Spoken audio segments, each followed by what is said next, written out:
Il y a exactement 80 ans, l'armée rouge avançait à toute vitesse vers Berlin, après avoir brisé les défenses allemandes sur la Vistule.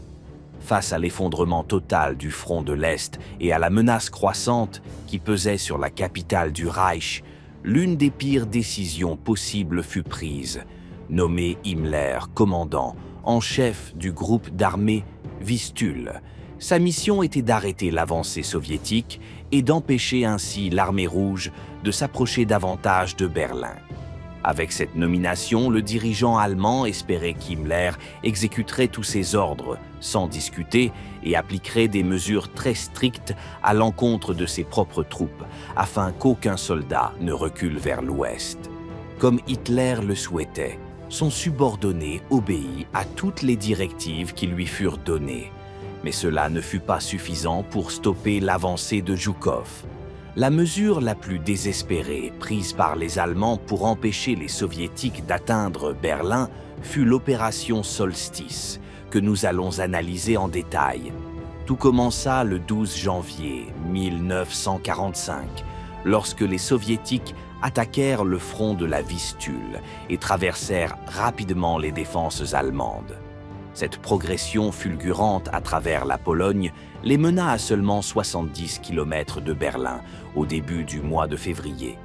Cependant, cette percée ne s'était pas produite de manière uniforme sur toute la ligne de front, ce qui exposa complètement le flanc droit du premier front biélorusse, commandé par Zhukov, à une contre-attaque allemande.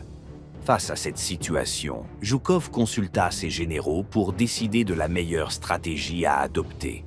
Continuer vers Berlin, qui à ce moment-là était pratiquement sans défense, comme le suggérait Tchouikov, ou sécuriser les territoires conquis et consolider ses flancs. Pendant ces discussions, le 6 février, Staline téléphona à Zhukov pour lui demander ce qu'il faisait. Après avoir entendu l'explication du maréchal, Staline lui ordonna de cesser ses tergiversations et d'attaquer vers le nord pour soutenir le deuxième front biélorusse de Rokossovski.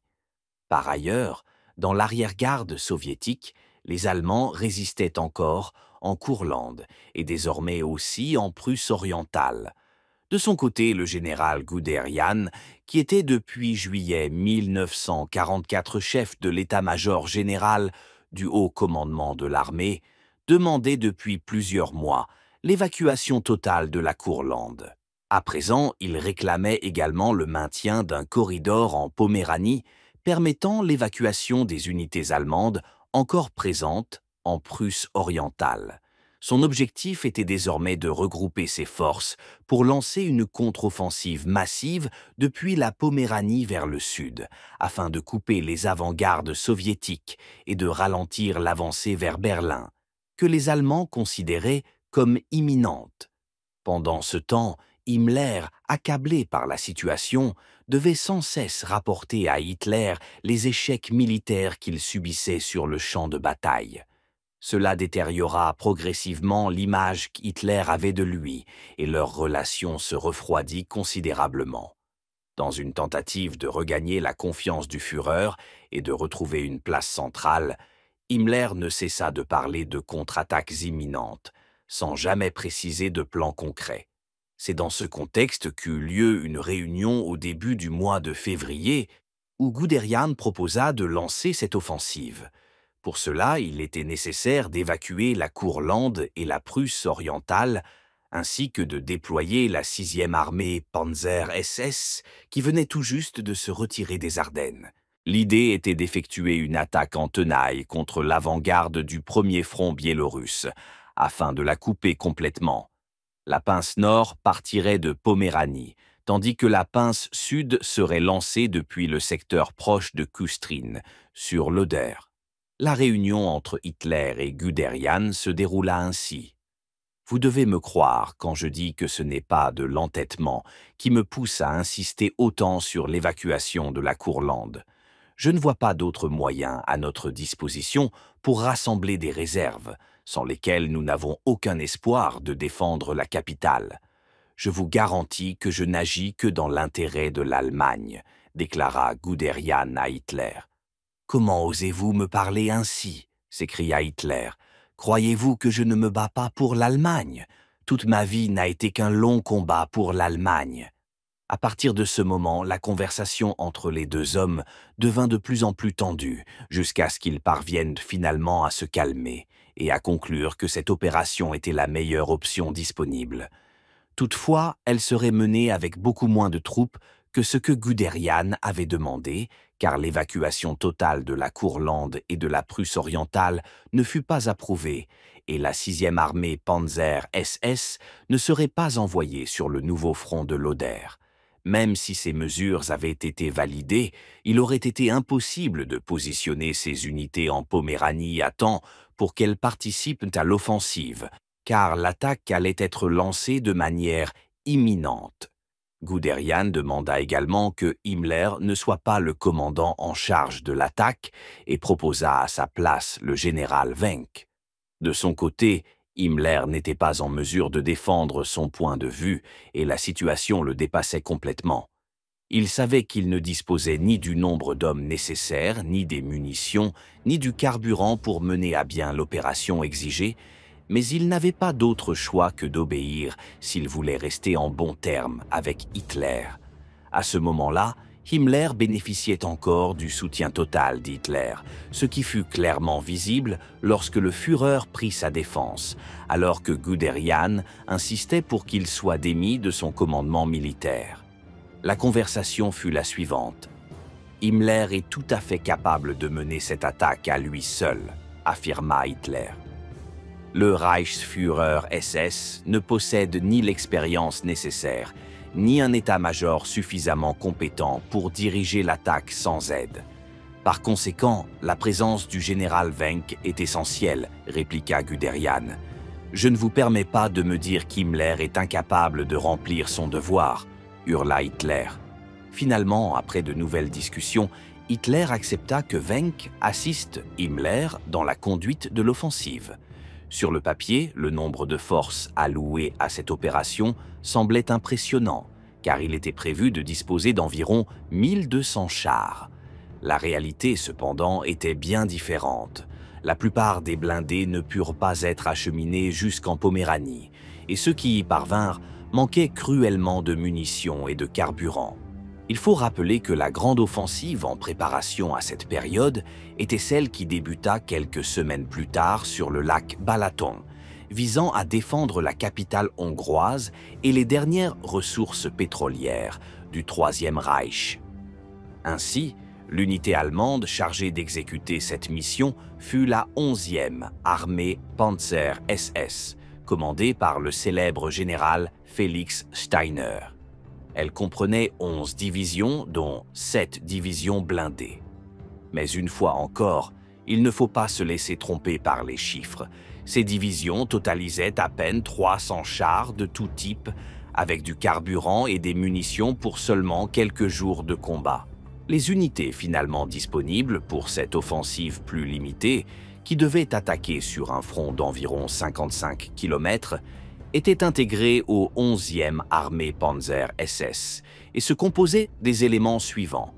Le flanc droit était formé par le 39e corps Panzer, composé de la division Panzer Holstein, créée seulement quelques jours auparavant, la 10e division Panzer SS Frundsberg, la 4e division SS Polizei, la 28e division de grenadiers SS volontaires walloniens, commandée par le général Léon de Grelle. Ce corps d'armée devait attaquer depuis la région voisine de Stargard en direction du sud, vers Dolis. Sa force blindée était estimée à environ 200 chars et chasseurs de chars, répartis entre les 4 divisions, comprenant au moins 53 Panthers et plus de 80 Panzer IV. Au centre du dispositif allemand se trouvait le 3e corps Panzer SS, sous le commandement du général Martin Unrein, composé de la 11e division de grenadiers SS Nordland, renforcée par au moins 12 Tiger II du 503e bataillon de chars lourds SS, la 23e division de grenadiers SS volontaires Nederland, la 27e division de grenadiers SS volontaires Langemark, la Panzer Führer-Begleitdivision. Parmi ces unités, la dernière était particulièrement notable, puisqu'il s'agissait d'une unité d'élite allemande dont la mission initiale était d'escorter Hitler lors de ses visites au secteur proche du front. Le 3e corps Panzer SS, placé au centre du dispositif allemand, devait attaquer vers le sud, en direction de l'actuelle ville de Chorzów, avant d'effectuer un mouvement vers le sud-ouest après l'avoir dépassé. Enfin, sur le flanc gauche, se trouvait le corps d'armée Munzel, composé de la 163e division d'infanterie, la 281e division d'infanterie, une brigade de chasseurs de chars, la brigade de grenadiers du Führer. Cette dernière unité provenait du détachement militaire qui défendait le quartier général d'Hitler en Prusse orientale, mieux connu sous le nom de la Tanière du Loup. Face à eux se trouvaient les 35e et 61e armées de la garde soviétique, prêtes à vendre chèrement leur peau. Le 16 février 1945 marqua le début de l'opération Solstice, dirigée par le général Félix Steiner, avec l'objectif ambitieux de progresser depuis la Poméranie vers Kustrin, afin de couper les lignes d'approvisionnement soviétiques. L'objectif était que la 11e armée Panzer SS avance d'environ 70 km vers le sud et anéantisse l'arrière du premier front biélorusse. L'attaque débuta sous des conditions climatiques défavorables, un terrain boueux, conséquence du dégel et de pluies intermittentes. Les divisions allemandes enregistrèrent quelques succès initiaux. La division Panzer Holstein et la division Frundsberg mirent en déroute 2 brigades soviétiques, les forçant à reculer vers le sud. Cependant, malgré cette avancée, la résistance soviétique, appuyée par des chars T-34-85, compliqua les opérations, empêchant les divisions allemandes d'encercler leurs adversaires comme prévu. Dans le secteur central, le 3e corps Panzer SS, soutenu par les puissants Tiger II, réussit à percer sur 8 à 12 km, atteignant les abords d'Arnswald. Toutefois, le terrain boueux ralentit considérablement l'avancée. L'arrivée de renforts soviétiques, incluant les redoutables chars IS, 2 équipés de canons de 122 mm, compliqua encore davantage la progression allemande. De son côté, le corps d'armée Munzel, sur le flanc gauche allemand, subit les pires résultats. Il se heurta à des positions défensives soviétiques solidement établies, ce qui paralysa presque totalement son avancée et exposa dangereusement le flanc gauche du 3e corps Panzer à d'éventuelles contre-attaques soviétiques.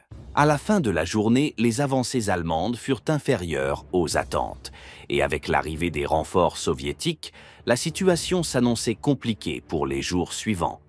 L'offensive, bien qu'initialement surprenante, n'atteignit pas les objectifs prévus en raison des conditions difficiles du terrain et de la résistance organisée des Soviétiques. Le 17 février, les forces allemandes reprirent l'attaque, réalisant quelques progrès minimes, bien que le terrain boueux et la résistance soviétique ralentirent une fois de plus leur progression. Les divisions Nordland et Polizei furent celles qui avancèrent le plus, capturant respectivement Arnswald et Dölitz. Cependant, elles ne purent se rejoindre, car l'arrivée du 2e armée de tanks de la garde mit un coup d'arrêt à l'offensive allemande.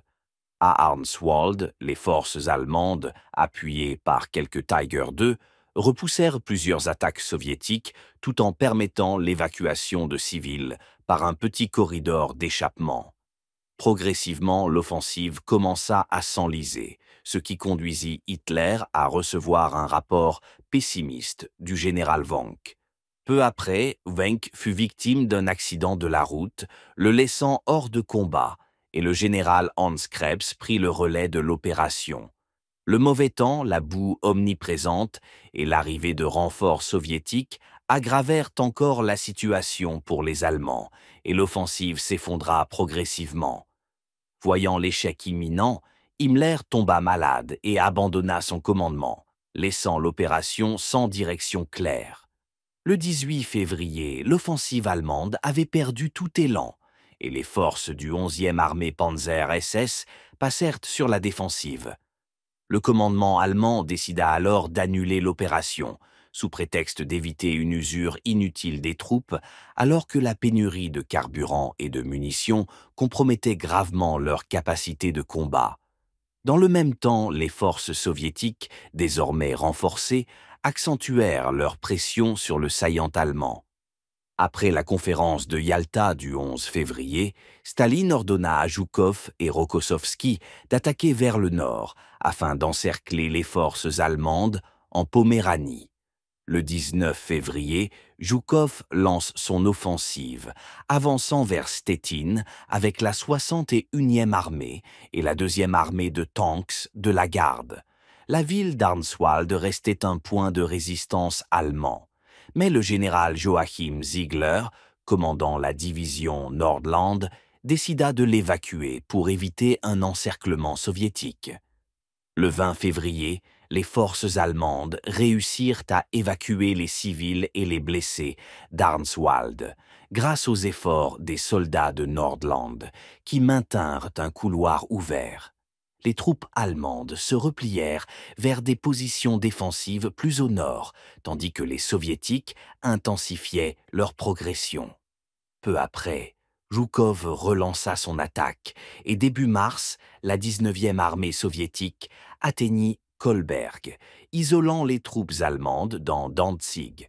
Sur le plan stratégique, l'opération Solstice, bien qu'ayant échoué dans son objectif principal d'anéantir les forces de Zhukov, réussit à ralentir temporairement l'avancée soviétique vers Berlin.